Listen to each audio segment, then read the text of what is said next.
ఏమంటున్నానంటే జగన్మోహన్ రెడ్డి గారికి మాణిక్యాలరావు గారు, ఆంజనేయ రెడ్డి సారు, నాగేంద్రరావు వీళ్ళు ఆ సిద్ధాంతాల మీద కొట్లాడుతున్నారంటే నిజమైన శత్రువులు సీనన్న లాంటి వాళ్ళు సార్. ఎందుకంటే వీళ్ళు ఆయన్ను కనీసం ఇంత చెత్త ఓటమి ఎందుకు వచ్చింది అని విశ్లేషించుకుందాం. ఎప్పుడైనా మనకు కూడా వ్యాపారం చేస్తాం, ఇంకోటి చేస్తాం, నష్టాలను మనం విశ్లేషించుకుందాం. దౌర్భాగ్యం ఏంటంటే ఆంధ్రప్రదేశ్ రాజకీయాల్లో ఇంత ఘోరమైన ఈ విధంగా నడి రోడ్డులో ప్రజలు మనల్ని గుడ్డలిప్పి నిలబెడితే మనం విశ్లేషించుకోవాలా, ఎందుకు ఓడిపోయినామని ఇప్పటికీ లేదు. మా జగన్మోహన్ రెడ్డి అటాటోడు, ఇప్పుడు మా జగన్మోహన్ రెడ్డి ఇటాటోడు. నేను అనేది ఏంటంటే ఎవరైనా ఒక సర్పంచ్ కూడా ఓడిపోతే ఫలాన్ని ఎవరేశారు, ఎవరు వేయలేదు, ఏం జరిగిందనేది విశ్లేషించుకుంటాడు. సాక్షాత్తు ఒక ముఖ్యమంత్రి ఓడిపోతే ఆ డబ్బులు పెట్టిన వాళ్ళు ఏంది, ఎంపీల పరిస్థితి ఏంది, ఎమ్మెల్యే పరిస్థితులు ఏంది, ఎందుకు ఓడిపోయినాం, ఏ పథకాలంటే తగుదనమ్మా అంటూ 40% ఓటు అందరికి వస్తాయి. రెండు పార్టీలు పోటీ చేసినప్పుడు గెలుపు ఓటమిలో ఆపోజిట్ పార్టీ కూడా ఓట్లు వస్తాయి. ఇదేం లేకుంటే జగన్మోహన్ రెడ్డికి అసలు నామినేషన్ లేకుండా ఇలేదు కదా. ఇనానమస్ మీరు ఎంపీటీసీలు, జడ్పీటీసీలో పోలీసులు పెట్టి చేసుకున్నట్టు ఎలక్షన్.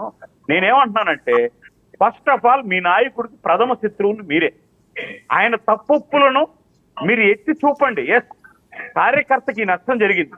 ఈరోజు సీనన్న లాంటి వాళ్ళు ఏముంది సార్, ఆయనకి ఏముంది చెప్పండి, హ్యాపీగా రిటైర్మెంట్ లైఫ్ అనిపిస్తూ వచ్చి మీరు సూపర్ వైనాట్ సూపర్ 6 ఛాలెంజ్ తీసుకుంటున్నాం, ప్రతి 6 ఛాలెంజ్ తీసుకుంటున్నాం. మీ మాదిర నవరత్నాలని నవరంధ్రాలు పెట్టి పారిపోవడంలే. NDA, BJP, TDP, Janasena alliance లో ఈ 60 రోజుల పరిపాలనలో 10% కూడా మీ 5 ఏళ్ల పరిపాలన లేదు. నేను హృదయపూర్వకంగా శ్రీనివాసులు రెడ్డి అన్న ఆహ్వానిస్తున్న రేపు మా ప్రభుత్వం, ఎన్డీఏ ప్రభుత్వం నిర్వహించేటటువంటి పెన్షన్ల పండగకు ఆహ్వానిస్తున్నారా?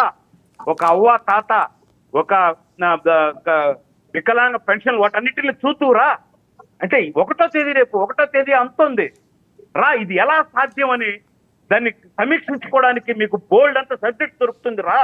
అది కదా మీరు విశ్లేషించాల్సింది. నాగేంద్ర గారు ఇట్లా, మాణిక్యాలరావు గారు ఇట్లా, మేమేమో కరెక్ట్ గా కన్స్ట్రక్టివ్ గా ఉన్నాం సార్. మీరు కూడా ఉన్నారు.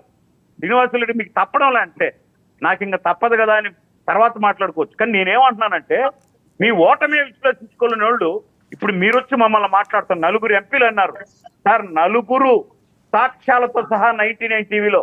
ఎందుకంటే వర్మ గారు కూడా మనల్ని ఈ ఇంట్రోలో 4-5 సార్లు అడిగారు సార్, ఈ రోజు వైసీపీ వాళ్ళు ఎంపీలు గట్టిగా అడిగారని.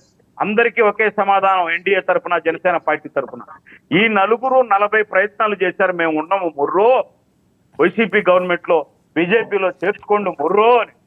అక్కడ తలుపులు మూస్తే ఇప్పుడు తొడలు కొట్టి అరుస్తున్నారని చెప్పి మీకు ఏదో సబ్జెక్ట్ ఇచ్చినారు కాబట్టి మీరు వచ్చి అరుస్తున్నారు అంతే. లేదా ఆడ తలుపు తెరిస్తే మిథున్ రెడ్డి లేడు, ఇంకొకరు లేరు, ఇంకొకరు లేరు. మొత్తం ఇంట్రోలో చెప్పింది మీరు రాంగ్ గా ఆలకించారు. వైసీపీ వాళ్ళు పార్లమెంట్ లో అడగలేదు. వినండి, వైసీపీ వాళ్ళు అడిగిన ప్రశ్న కాదు, తెలుగుదేశం పార్టీ. వినండి సార్, మేము చెప్పేది వినండి. వైసీపీ వాళ్ళు పార్లమెంట్ లో మిస్సింగ్ కేసు కోసం అడగలేదు. 1351 ప్రశ్నలో పార్థసారథి, తెలుగుదేశం పార్టీ ఎంపీ గారు, శ్రీకృష్ణదేవరాయలు గారు ఎంపీ గారు వేసిన ప్రశ్నకి వచ్చిన సమాధానం 663 అని. ఇందులో వైసీపీ వాళ్ళకి సంబంధం లేదు. సో దాన్ని వీళ్ళు లైన్ లోకి తీసుకొచ్చారు.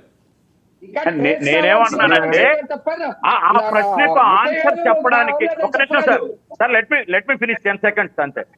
ఆ ప్రశ్నకు ఆన్సర్ చెప్పడానికి, ఏ ప్రశ్ననైనా జవాబుదారీతనంగా తీసుకోవడానికి, వాస్తవాన్ని వివరించడానికి సీనన్న అడిగిన ప్రశ్న సరిపోకపోయినా మీరు అడిగిన క్లారిటీ సరిపోయింది అంటున్నా తప్ప నన్ను కూడా తప్పుగా అర్థం చేసుకోవద్దంటారు. అనుకుంటున్నారేమో అని. ఎవరు? వైసీపీ అనలేదు. ఏంటది అంటే నేను ఉన్నటువంటి నిజాన్ని చెప్పా. ఆ రోజు కూడా మా నాయకుడు, నేను ఎగ్జాంపుల్ చెప్పా. ఇంతమంది అదే